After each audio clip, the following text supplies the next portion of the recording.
Why did you choose this career? Like, I never thought I was going to be a football coach. I wanted to be a history teacher, but when football gave me an opportunity to go to college, I kind of decided to get an opportunity to help other kids in the same position I was out of high school. So that's why I became a football coach. would you change your career if you could, or? I mean, I would change it, if I could get to, I guess an easier job where I get to make millions of dollars, of course. But nah, I would never change it. I mean, I love helping kids out, and these kids mean so much to me, so I would never change it. What are some of the most rewarding experiences you've had as a college coach? I think it keeps on coming, and I think here at Pasadena is going to even be better this year. It's just when the kids graduate with their associate's degree, and then the kids move on to a four-year school. I think that's the most rewarding part of everything. I mean, winning a championship is awesome for the team goal, but for me as an individual, it's seeing the kids graduate. When you recruit them as freshmen and they come in and they graduate and move on, that's most rewarding. Coach, do you see yourself doing this for the rest of your life? Or? I wish. I mean, I just, it's sad that in even in community college, winning and losing, they judge you by that. So I bounced around already from two different schools. This is my third, and it's sad because winning has been the issue. It hasn't been transferring kids out because we have over 150 kids, but it just doesn't matter. It's winning and losing. So that's the hard part about the profession, I guess. But, I hope I could stay as long as I possibly could. What are some of the easiest and hardest parts you've had so far as being a coach? I think the hardest thing as a head coach is just dealing with all of the kids' goals and dreams that they have. Trying to make them reach their goals. Everybody obviously wants to go Division I, but sometimes their athletic ability doesn't allow them to. So that's why I think it's get them to understand that an NAIA school or a Division II school is just as good as a Division I school, and get them to take that opportunity and go with it. That's probably the hardest.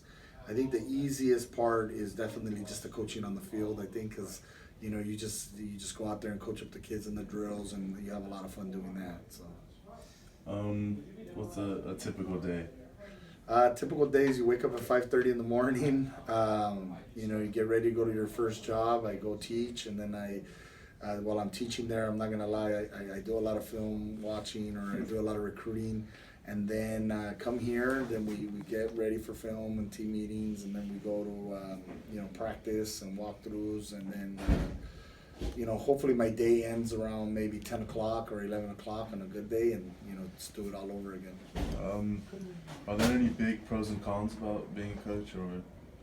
I think if anybody that's trying to get into the profession as a young coach needs to understand that there's no money at this level, that you're doing it for the passion and for also the love of the kids, and the kids have to come first before anything else, and sometimes you have to sacrifice a lot, and sometimes the family is the hardest thing. I mean, coaches lose a lot of their family members. I've seen it in other places because of the time you put into the kids, and sometimes that's the biggest con of it. The pros is, I mean, you get to spend quality time with all these kids and get to see them grow, and you get to develop these kids and get them to see you get to see them become young men in life and successful, and that's the best part. How big of an impact does it have on your social life?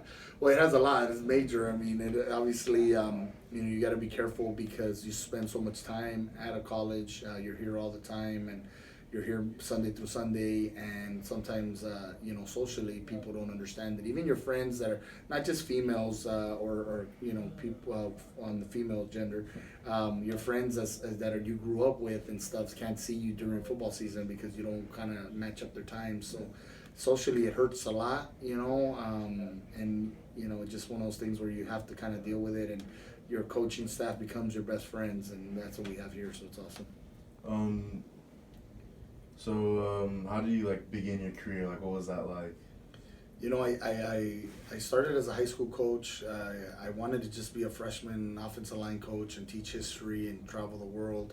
And I was just lucky enough that a great group of kids we had there that were juniors, we went to the semifinals at a school that had never been there in 15, 18 years. And then my next year, I got fired, of course, from my first job because of my coaching philosophy. It was just a little weird. But I end up at another high school that hadn't won in a couple years, and we end up in the championship game. And then went to another school. Not that I got fired, I moved up to that one. And we went to the semifinals, and then that's when I just said, you know what, one day I'm gonna try college. And I went to a college that hadn't won in a long time, and we were able to build a program there, and we won a championship there, and that's how I got started in coaching. And it's a lot of fun. Once you taste that, once you see that you can impact the kids' lives, I mean, you get addicted to it, and that's what's happened to me. Would you have any advice for someone trying to get into this field? Just make sure you really, really, really get your college degrees that you need to. You need to get a master's degree in kinesiology. I think that's very important if you're going to get into like the profession of this coaching, because with that degree, it opens so many doors at this level or at the next level at any university that you can go to. You can start teaching there. At the same time, too, the advice I give to a lot of people is first enjoy playing football. Learn from as many places as you can go. If you're a community college player, learn from us as our coaching staff, then learn from the next coaching staff, and then learn from your high school. Get as much experience as possible from going to clinics and watching videos, and then come up with your own coaching philosophy, and then just be ready to get your feet wet, get in there and start coaching. It don't matter what position you coach or what they have you doing. It's always good to start at the bottom and then work your way up, because then overall, when you become a head coach, or if you ever try to become a head coach, you kind of know a little bit of everything, because it's important that you know that. So that's the advice I would give. If you do get married, make sure you marry somebody who loves football, that understands it, and understands what you're going to get yourself into, because a lot of times the women don't understand what you're going through as a football coach, and they don't see the opportunity that you have to change people's lives sometimes. All right, David, thanks. I appreciate it.